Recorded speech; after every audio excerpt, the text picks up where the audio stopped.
From weakness comes strength. She struggled with food addiction and has turned her focus to becoming a holistic nutritionist, cookbook author, and now magazine owner. It's Amber Romaniuk who joins us on set. Amber approved. Yes. Food addiction. Yeah, food addiction. It was something that I didn't really realize was going on until I started to dig deeper past the food that I was eating, and notice that emotional, feelings would trigger me to eat. And that once I kind of realized I didn't really have control around eating sugars and gluten and really processed foods, that I kind of put two and two together and realized, wow, I actually have this food addiction. I have no control around food, and I'm eating to suppress emotions. Was there a straw that you said to yourself, this is the moment. I've got to do something. Yeah. Take us to that moment. So the moment was when I was binging one night, and I threw everything out, and I felt just completely awful, and I just was in so much pain and so full. And about an hour later, I had a bit of room, so I went and I was digging through the garbage, and I was picking for the food. And at that moment in time, I was like, wow, this is not who I am. You've told me how much you used to eat, and you've showed me.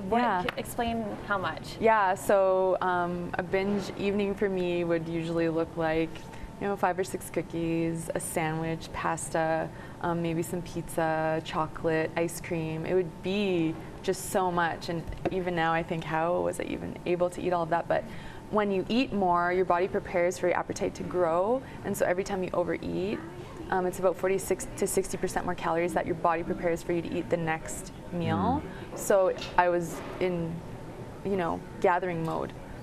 Because back in the caveman days, that's what would happen. We'd be in the famine and the feast. So part of you really wanted to understand what you and your body were going through. Yes. And now you've become a nutritionist. Yeah. And it sounds like you're extremely enlightened now, and you're passing that message on to others. Exactly. So I found through my struggles and sharing my story, there's so many people that are dealing with these issues. And I wanted to be a voice and a support for them by sharing my story, and by helping other people through it. Because I found when I was going through my struggles with food, I didn't feel like there was a lot of people that could really help me and relate to what I was going through. But because I went through it, I can really relate to my clients and other people that email me, and I can understand what they're going through and help them out.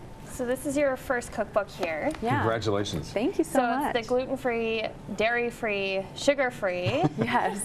You got everything in there. Not taste-free though. It's very tasty. Not taste-free. I truly believe that when we're shifting ingredients and eating healthy, it should still taste really good. So it's just a matter of adding in some healthy options as far as natural sweeteners, dairy-free alternatives, gluten-free alternatives. So definitely don't sacrifice the taste when it comes to any of the recipes, and they've been taste tested by neighbors, co-workers, news anchors, all sorts of people. So soon us. Yes. So you brought some yummy, delicious.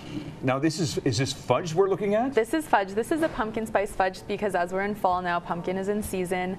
Everyone loves pumpkin pie, and this fudge is just decadent, melt in your mouth, not too sweet, easy to make. Easy to make. Just simple. It takes about 5 minutes to make it. Sets in the freezer. That's it. Gluten-free? Yep. Dairy-free. It actually is very tasty. No sugar. Delicious. Yeah. Now there is a difference now. I'll be honest with you, because you have removed the gluten, so it's to hold it together. That's the tough part. Yeah. It does taste slightly different, but still good. It's still tasty. Oh yeah. You can train yourself to this. Also been advocating the healthy options to Pizza Week this week. We've been talking lots about that. Yeah, so luckily I got to be one of the organizers for Pizza Week, along with Wanda Baker, Terry Lowe, and Corey did. I can't say his last name, but Wanda and Terry created Pizza Week, and Terry came and approached me to want to be the gluten-free advocate. So I said, yes, I'd love to come in. So I've been, trying to promote the gluten-free restaurants and scoping out the places that have the options available, because it's seeming that, gluten intolerance is growing. So the more places that people have the options to go to, the better. And Pizza Week's just been the great support for that, and the restaurants. And you've been tweeting out tips. Yes. Detoxing from this crazy week. Pizza detox tips, yes, because pizzas can be heavy. So some of the most simple things that I've been sharing with people is eating just snacks or smaller meals throughout the day. If you know you're going to go out pizza crawling or indulge in a lot of pizza, staying well hydrated throughout the day, taking a digestive enzyme to help break down all of that pizza, because sometimes we don't have enough ourselves to break down that food, and getting enough sleep. Yeah, Kate. And get chewing. some sleep. Chewing your food. Chewing. That's also important. Yeah. Sleeping and chewing, just not at the same time, preferably. You have a magazine coming out. Also, Yes. it's an online magazine, October Yes. 31st. Yes. So Called Amber Approved? Yeah, it's Amber Approved magazine, so it's health and wellness magazine.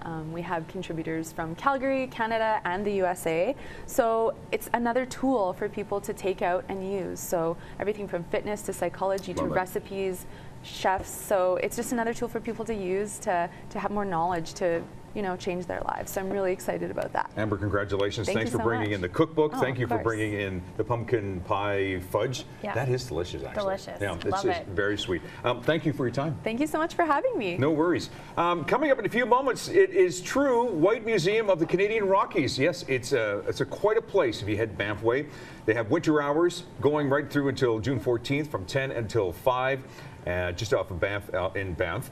Exhibitions, ingenious ingenuity. There's a whole bunch to see and a whole bunch to explore. Find out more by going to www.white.org.